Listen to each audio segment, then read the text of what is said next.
Shortly after I was appointed back in 2019, I had a constituent reach out who had issues with current stalking code and a desire to make it more targeted and clearer moving forward. Looking at our code, we do have a relatively vague stalking code. That was Representative Candace Perucci in an interview with ABC4 News last week about HB 21, which is the Stalking Amendments Bill. She explained the bill was prompted by one of her constituents who was arrested and had to hire an attorney after being falsely accused of stalking by his ex-girlfriend. Welcome to our In Focus discussion tonight on Utah's Stalking Amendments Bill. Earlier in the show, we revisited the story about a South Salt Lake City Councilmember who had to face her stalker again in court. Corey Thomas joins us now live in studio to catch us up on where her case is and how she feels about HB 21. Corey, I wish we could be here under better circumstances. Thank you for taking the time to be part of our conversation tonight. Thank you for allowing me to join in this conversation. I feel like it's a very important issue that needs to be discussed. Corey, it's been nearly 7 months since we last caught up with you in your stalking case against Francis Carney. Could you provide us an update of what's happened in your case since then? Yeah, so we actually went to a jury trial last Tuesday. It was the first jury trial in Salt Lake County since COVID hit. And unfortunately, the jury found him not guilty on 4 of the 5 counts of him violating the stalking injunction. The 5th count, they found him, it was a hung jury. So it was greatly disappointing as a stalking victim who has a stalking injunction to find a jury find him not guilty when he very clearly violated it. I know it took a big emotional toll on you to just go through this for so long and to get that result. What hurdles, barriers, or challenges have you faced in getting justice or closure in your stalking case? There's been a lot of, I would say, emotional hurdles, and just the fact of how many times I had to go through court hearings with this individual over the 2.5 years I've dealt with him on and off. I would say I've probably been to 12 to 15 court hearings, just trying to figure out what we were going to do with this situation and leading up to scheduling a trial, which was rescheduled 4 times. So there are definitely a lot of hurdles, and it's very emotionally taxing going through all of that. Follow-up question for you, and I don't know if you might have the answer to this, but what's next in your case, and what does this mean for your perpetrator? Does he get released scot-free? Is there any options ahead for you to still pursue? So there are still some options with the hung jury decision. I don't want to discuss those quite yet because we haven't finalized, but there are things in motion regarding that. So we'll have to see what happens there. You are aware and informed about HB 21. How do you feel about what this bill is trying to accomplish? I don't really know if it's accomplishing anything other than that it's potential to hurt victims. That the possibility it could discourage victims from, contacting the police or filing a report against somebody that they don't feel safe with. And so I don't think it's accomplishing anything in regards to helping victims. In your experience and with you connecting with other stalking victims, since the incident began, you've heard stories, right, combined with your own experience. How well, in your opinion, is the justice system serving stalking victims right now? I don't think it's a very well serving system for stalking victims. Clearly, my stalker violated a criminal stalking injunction and a jury found him innocent. So I feel like, it's an issue that's not taken very seriously, and it is very frustrating and emotionally draining, and sometimes you just feel like you're screaming into an empty room because no one's listening and no one's doing anything to try and make things better or help stalking victims. What would you like to see done to better this process for stalking victims? I think there needs to be more public awareness to the issue because there is 1 in 5 women go through this. And I think if we have lawmakers that are trying to change our stalking laws to make it harder for individuals to get stalking injunction. It's only going to possibly discourage people from reaching out for help. And so I think that we need more advocates to help stalking victims and lawmakers to support legislation that will protect stalking victims. Corey, I'd like to give you the opportunity for final words. What's your message to our viewers watching tonight, or what would you like the public to know? I just want to say, you know, even though my stalking case ended up with a not guilty verdict, and it was very heartbreaking and disappointing, I don't want that to deter women from fighting for themselves. And I want to fight for other women that might be going through this and to be there for them if they need. You've been hearing from Corey Thomas, South Salt Lake City Councilmember and stalking victim. Corey, I know it wasn't easy to talk about this tonight, but we appreciate you so much for being a part of this conversation. Thank you for being here. Thank you so much. And obviously make sure that we are not harming our victims, while also making sure we're not allowing for the language to be so vague that we're creating victims and individuals who haven't committed a stalking crime.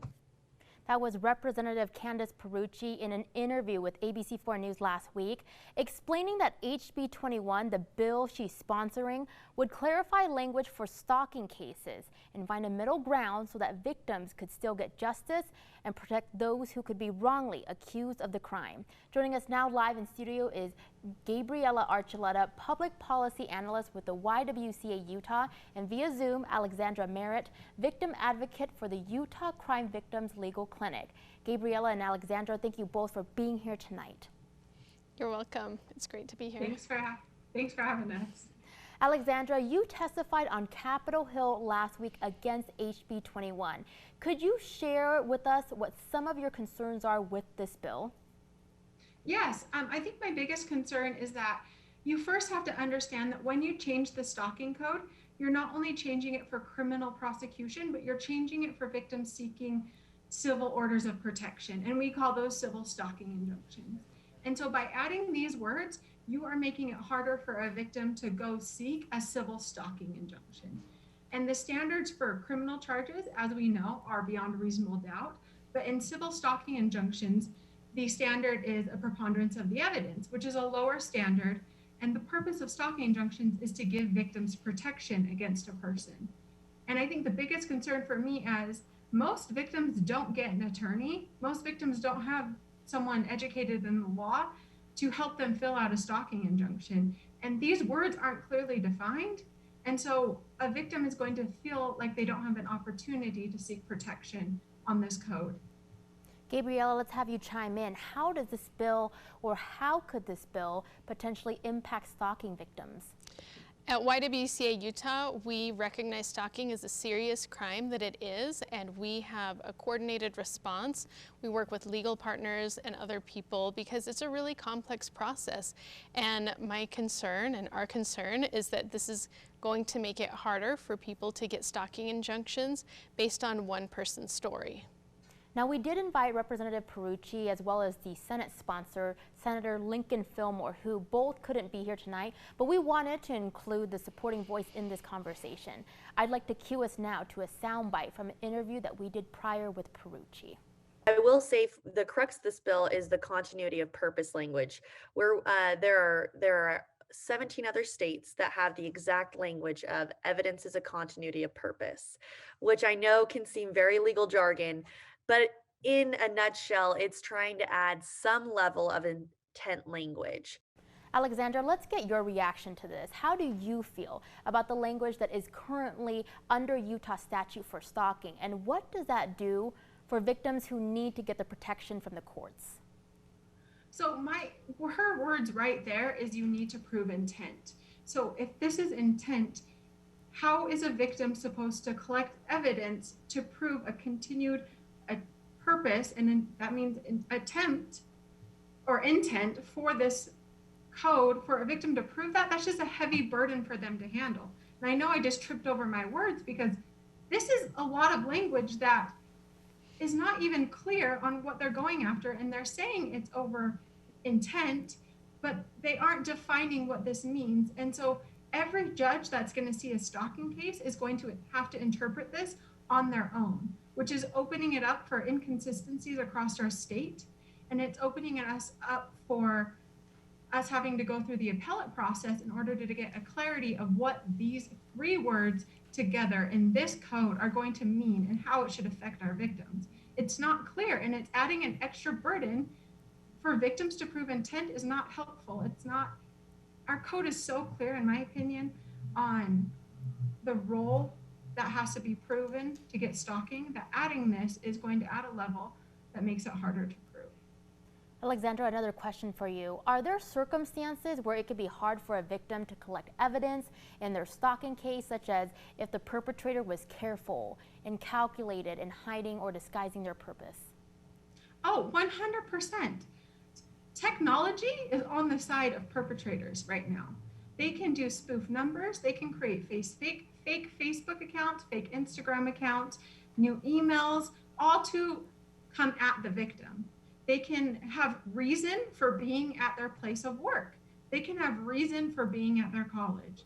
And all of these things are hard for a victim to prove. And that's why when you take them as a package of a whole, a victim should have the right to go seek a civil stalking injunction. And the standard with the civil stalking injunction being lower than criminal charges is how we protect victims, giving them the ability to actually seek protection. Gabriella and Alexandra, hold that thought. We do have to take a quick commercial break, but when we return, we'll pick up our In Focus discussion about Utah's Stalking Amendments bill. This bill is in no way intended to push back against victims. It's trying to clarify in code to help strengthen those stories of individuals who have, in many cases, legitimate stalking issues, right? That was Representative Candace Perucci in an interview with ABC4 News last week, responding to the argument that the bill she is sponsoring, HB 21, will make it harder for stalking victims to get justice in the case against their perpetrators. Welcome to our third and final In Focus discussion tonight on Utah's Stalking Amendments bill. Before the break, Gabriella Archuleta, public policy analyst with the YWCA Utah, joined us live in studio, and Alexandra, Merritt, victim advocate for the Utah Crime Victims Legal Clinic via Zoom. Gabriella and Alexandra will pick up right where we left off. Gabriella, as it pertains to your role at the YWCA Utah, what are your concerns with the bill and the victims you serve? My concerns is that the victims are going to have a much harder time to obtain a stalking injunction. It already takes a coordinated response. People are terrified to come forward, and when they do, they're told that they don't have enough evidence, and this is creating a higher bar of evidence for them to be able to obtain a stalking injunction. So what's going to happen is that people are going to be more at risk. They're going to continue to encounter their stalkers, and they're going to feel less and less like they have protection. Representative Perucci, as well as the Senate sponsor, Senator Lincoln Fillmore, couldn't be here tonight, but we wanted to include the supporting voice in this conversation. Let's turn to another soundbite from a previous interview that we did with her about this bill. I've tried to be really measured in my approach on this bill. And I actually worked on this over the summer with a working group through CCJJ, which is Utah's Commission on Criminal and Juvenile Justice. So we had representation from the Sentencing Commission, the courts, prosecutors, defense attorneys, victims advocates, to try and have a reasonable and measured response. Gabriella, let's hear your thoughts. Representative Perucci says she consulted experts on this language that the bill would require. As a public policy analyst, what's your response to this? Yes, Representative Perucci did consult with myself as well as several other statewide domestic violence victim advocates, but as far as I know, that was fairly recently. The DV service providers that I worked with were unaware that this was happening over the summer, and it seems like there were a lot of voices that were left out. I do appreciate that she was willing to work with us. We've expressed our concerns and continue to express our concerns because this bill continues to go forward. We feel that our concerns have not been adequately addressed. Follow-up question for you. Do you think that there needs to be any clarification to the current Utah stalking code at all? No, absolutely not. The current stalking code is very clear as to what constitutes stalking. It goes into descriptions of the acts that constitute stalking, and I do not feel that it needs to be changed. Alexandra, charges will only come if the perpetrator violates that injunction and requires an evidentiary hearing with proof that the stalking more than likely occurred. But the first step in the process is for a victim to get that protective order. How difficult can it be for victims just to get past that first step? So first off, there's two ways for charges to get filed on stalking. One would be a stalking charge where someone does fit the description of 2 or more incidences that puts emotional stress and fear, and there's this intent language that's already built into our code, in my opinion. And then the other way is that they violate a civil stalking injunction that's already been in place. And to get that civil stalking injunction, the burden is a lot higher than it is for other orders of protection. So, for instance, a civil protective order is by proffer, which means you go summarize and tell the judge what the evidence would be. In a civil stalking injunction, you have to call witnesses, you have to present evidence, you have to present exhibits, and all of this before and during a hearing to prepare for it. And victims have to testify on the stand, have anyone who witnessed any stalking be subpoenaed, swear under oath, and tell the truth at the stand. So the burden already is a lot higher to prove stalking than it is other orders of protection, because we have this evidentiary standard in place for a reason. Stalking is a difficult situation to prove, and that standard is built into our code already. Alexandra, what is the data showing regarding stalking cases in Utah? Have you personally experienced a difference in your workload? So the data that we do know of is reported by universities. Utah itself does not track stalking as its own crime. It's built into intimidation, which is what I could find in the reported stats. But the universities in 2017 started tracking stalking, and we had, I think it was 74 cases of stalking in 2017, and then in 2019 there were 145. So you see a drastic increase just over those 3 years on our university campuses. But also, I personally, 2 years ago, would see maybe 1, maybe 2 stalking cases a year. And right now, I don't have a day that I'm not dealing with a stalking victim, whether it's the same one or multiple. But I usually have multiple victims of stalking at one time throughout an entire year. Now, Gabriella, HB 21 has passed the House Law Enforcement and Criminal Justice Committee. What's next, or where do we go from here, and what are some collaborative efforts that your organization, are working on to oppose this bill? Yeah, the next step for the bill is that it will be heard on the House floor, possibly as early as this week. And so we are working with statewide domestic violence and sexual assault service providers to come together and reach out to our representatives and work with prosecutors, law enforcement, because there are a lot of people who are opposing this bill, and we want to make sure that everybody's voice is heard. Alexandra, if this bill does end up passing, what's your biggest fear from what could come out of this? My biggest fear is more victims are going to be at risk because they're not going to be able to seek the protection that they should be able to get under our current code. My fear is that cases are going to be appealed. My fear is that this intent language is not going to be able to be proved, because they say, I've heard Perucci speak saying, we don't have to prove the stalker's intent, but what intent are we proving then? They do not give us a clear definition of this. So how are we supposed to protect people when we don't know how to under the law that's going to be passed? Gabriella, we have about 30 seconds left. Final words. What would you say to those who are watching tonight, or what would you say to maybe someone who is dealing with this on a personal level and is maybe struggling?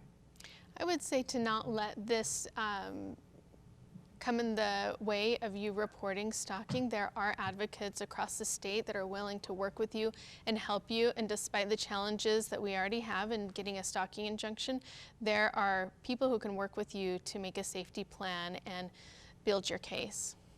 Thank you. You've been hearing from Gabriella Archuleta, Public Policy Analyst with the YWCA Utah, and Alexandra Merritt, Victim Advocate for the Utah Crime Victims Legal Clinic. Gabriella and Alexandra, thank you both for joining us on the show tonight to provide the opposition perspective to this bill. Thank you for having me.